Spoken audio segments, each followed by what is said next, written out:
Gregory, we need to vent. Have you heard of the hit game Among Us, Gregory? Hi, everybody. Right, this feels really weird. I've not recorded with this camera yet before, solo. So, I hope you like the quality. I hope the mic is okay. It's my first time doing this, I'm sure I'll get a little bit better.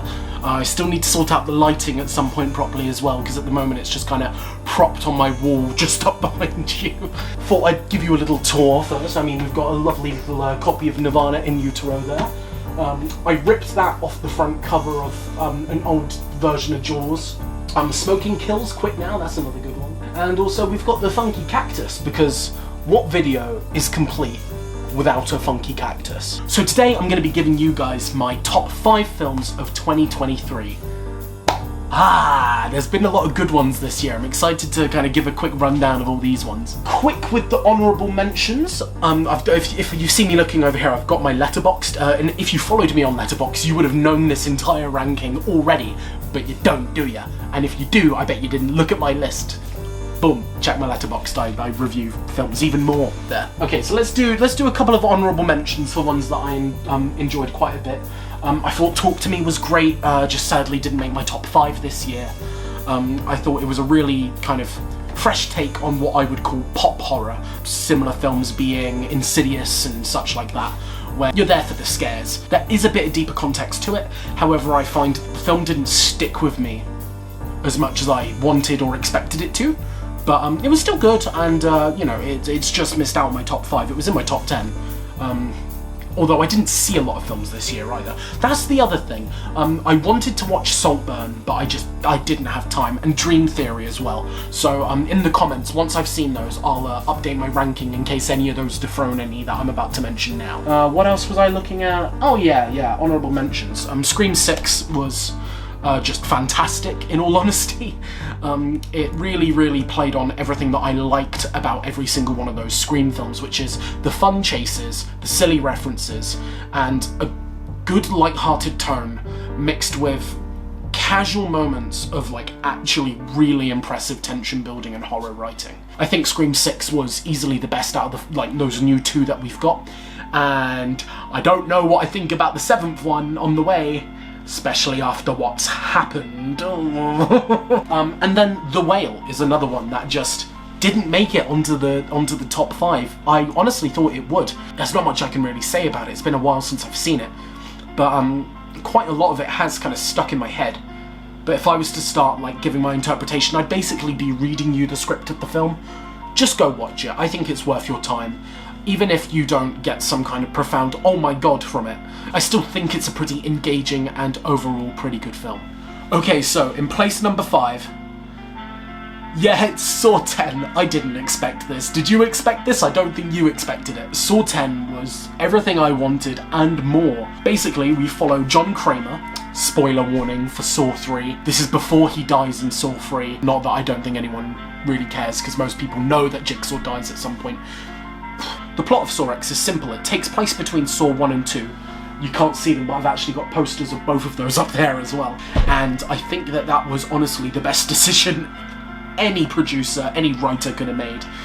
John is easily the most consistently good thing about the Saw franchise. And I really am happy that he's been brought back. Is it cheesy? Yes. Are there moments where you roll your eyes? Yes. But in all honesty, it's leagues above Jigsaw and Spiral. What all of these legacy horror films are trying to do right now, I think Saw has done the best, which is it's not retconned anything out of the story, it's just adding bits. And I don't care how nonsensical the storyline is, I'm having fun, and that's what Saw has always been, is that. It's gory, it's spooky, it's fun, it's just on the verge of too much. Great film. Anyway, there's 4 better than that one, so let's get to them. Okie dokie. In place 4 is Skinamarink. Some people will say this one came out in 2022. It released here in the UK in 2023, so that's what I'm going by. A lot of people like this for different reasons than I do. For a lot of people, it kind of harkens back to that eerie VHS quality horror that, you know, was so popular in Blair Witch Project. Not saying that it is found footage, it certainly isn't, but it's got that aesthetic to it. For me, what this film did really well is capture that kind of feeling of being home alone when you were younger, and that like irrational fear of something wrong happening, or the monster that lives under your bed coming out and stuff like that. And I can deal with slowly paced films, and this film is quite a bit of a drag for some people. Yet again, I wasn't too fussed by it. I was engaged, I enjoyed it. Yeah, I thought it was really creative as well. I've not seen anything like it before. I don't think I'll see anything quite like it again. I thought it was effective, ultimately. Not much I can really say about it though, just because either everyone has said everything already, or yet again I would just be recounting the film to you, because not a lot happens in it. But it's good. It's, at the moment actually, I'm reading a book called House of Leaves, and it gives me very similar feelings. That book also, oh my god, it's incredible, but I've not finished it yet, so I'm not saying a goddamn thing. Place number 3. We got Martin Scorsese's Killers of the Flower Moon. I was in the cinema for this one. I sat down, I had a double whiskey and a full thing of popcorn, and as I sat in my chair and leaned back, I nudged my popcorn and it all fell on the goddamn floor. And yet I still had a great time watching this film, even though general members of the public were laughing at me a tiny little bit, but that's fine. I'd be silly, I'd be clumsy, I guess. Yeah, this film was great. It was quite overwhelming to get through, especially in the cinema, like being faced with all of these horrendous acts of just violence, crime, racism. Yeah, it was a lot. It was a lot to go through. I was worried about one thing, and that was Martin Scorsese, obviously, is a white man, and he's doing a story about how basically the white men fucked over the natives of America, and I was worried he was going to do his thing where he glorifies crime, and I don't mind that. In any of his other films, like Wolf of Wall Street is a brilliant example of this. It is an utter glorification of everything that film has, while still being an entertaining film, and also kind of a warning about money, power, always wanting more but never feeling fulfilled. And he's got a lot of stories like that, and I was really worried, because I've not read the original book either. I was really worried he was going to bring that energy to this film, and that was not going to sit right with me. But actually, he kind of flipped the script on this one. He still holds this crime as like this sublime act that's kind of unfolding for the camera, but like it's not like a hell yeah, it's now a oh no, and it's done almost effortlessly. I mean, yet again, the editing is impeccable, the pacing is incredible. It's a very fast 3-hour long film, but it's quite horrifying in a good couple of ways. Position number 2. I've got to thank my review of this film for doing so well, because I probably wouldn't have the motivation to be sat here doing what I'm doing now. Beau is Afraid is a film that I've seen about 5 times now. Yeah, don't ask me why. I mean, it captures something, that's for sure. Everything that I want to say about this film is in my video. Go watch that if you want to hear more in-depth thoughts about this one. I think that it's quite possibly one of the best portrayals of anxiety that I've ever seen in a film, mostly because it takes the idea of anxious thoughts and just the simple idea of what if your anxious thoughts were coming true. It's interesting to see it unfold, and also now that I've kind of had a bit of a deeper look into Scorsese's filmography, I found a film called After Hours, and there is no way in hell that Beau is Afraid would exist if After Hours didn't exist.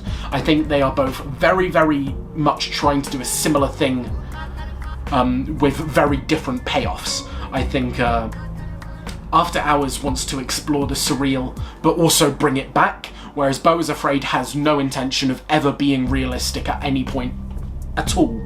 It just wants to make you sit there and go, oh, a giant cock, okay. You could probably guess, because it's the one film that everyone's talked about that I've not mentioned in this list yet. It's Barbie. No, I'm sorry, it's Oppenheimer. Not actually seen Barbie yet. Really sorry. I don't want people to just assume that I'm one of those people that loves anything Nolan does just because Nolan made it. I wasn't the biggest fan of Interstellar. I mean, don't get me wrong, I liked it, but This one's gonna get me fucking lynched. The Dark Knight is okay. It's fine. It's not that good though, is it? Is it that good? I liked it, but like I'm okay with his stuff. I'm not a Nolan like #1 fan. However, Oppenheimer is one of the best things I think I've ever seen. It is such a the way the story is crafted is not only engaging and entertaining, but deeply concerning, and ultimately the entire thing feels like Nolan is tightening this guitar string, and you can hear it like twinge, and you're like, it's gonna snap, and he manages to keep turning for like 2 hours. You're just sat there gripping the edges of your chair going, I know that the world isn't gonna blow up when they push that button, but good lord, for a moment there, I was worried as well. It feels effortless. It feels like the film isn't trying, which is one of the best feelings to have when a film is so clearly a passion project, and it just feels effortlessly cool. I also think that that's down to Cillian Murphy's just incredible performance. One of the best performances, not just of the year. I think personally my favourite performance in a film. Like, goddamn, he carries this thing, and it didn't need to be carried, it was already very good. And I don't even know how to fully put it without yet again just rambling for constantly ages, but I mean, all the stuff you'd expect for Nolan is there. Excellent cinematography, incredible score. But yeah, I think ultimately what makes it the best film of the year for me is that it is not just a blockbuster that has that feeling, has that scale, but it's also an incredibly tense drama that carries a lot of really interesting things to think about, especially the last line of the film, implying that the chain reaction that would destroy the entire world wasn't necessarily a chemical reaction that would burn the atmosphere, but a reaction in the way that once you've created this bomb, it's inevitable that we're going to use it to destroy ourselves. It's interesting to think about, and just because it's a story that's happened so long ago, it feels the most relevant ever. You know, the story of Oppenheimer was always interesting, but right now in the world that we live in, I think that this is a important thing to think about every now and then. Anyway, there we go, that's the video. I feel incredibly awkward. I hope that that's not come off too much in the video, but I'm going to be trying to do more of this, just because editing around video content, flipping it, doing all that, I mean, it's not a good experience for you guys, I don't expect, or maybe it is, maybe you don't like seeing my face. Let me know, I don't mind, I can take criticism. But anyway, now I've got to do an outro, haven't I? So yeah, that's it. That's the video. 3, 2, 1, just give me time, give me love, give me something to hold. The world is barren even when you're here, I'm feeling so cold.